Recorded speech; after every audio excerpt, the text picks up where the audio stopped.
না দেখা যায় না তো। আপনার কি জেট লেগের রিকভারি হচ্ছে না? না, জেট ল্যাগের সমস্যা হচ্ছে না, আমার সমস্যা হচ্ছে পেইন। ওই যে দাঁড়ায় দাঁড়িয়ে দাঁড়ায় মানে এই কয়েকদিনে মিলিয়ে গতকালকেও তো জিপের থেকে বাসে একটু ইজি হয়, দাঁড়িয়ে করা জিপিতে বসে মানে 3 দিনে 8 আওয়ার্স আমি হাত তুলেছি। আমরা হিসাব করতেছি।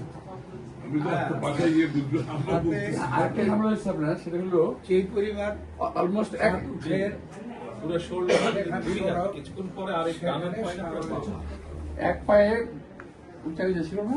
এক পায়ে উঁচা নিচে, তাতে হয়েছে কি আবার হ্যাঁ, হাঁটুতে দেখলাম ব্যথা। এটা আমি ফিল করছি বলে যে এই এক পায়ে তো মানে হাঁটুতে ব্যথা, হাঁটুতে পরে ব্যথা করছে। যাক, এগুলো ঠিক হয়ে যাবে। আপনার ওখানে একটা জেট ল্যাগ টের পাবেন না। আজকে দিয়েছে, আজকে ফিক্স করেছে। যে আমি ওদের বললাম যে আমাকে এখানে একটা chair, folding chair, back support সহ। ইয়েস, ওই যে ফোল্ডিং চেয়ার থাকে যে বাসের মধ্যে, ঠিক ওই চেয়ারটাই মাইক্রো বাসে থাকে না, ফোল্ডিং চেয়ার, ওই যে ড্রাইভারের সিটের পাশে, ওরকম একটা লাগিয়েছে আজকে।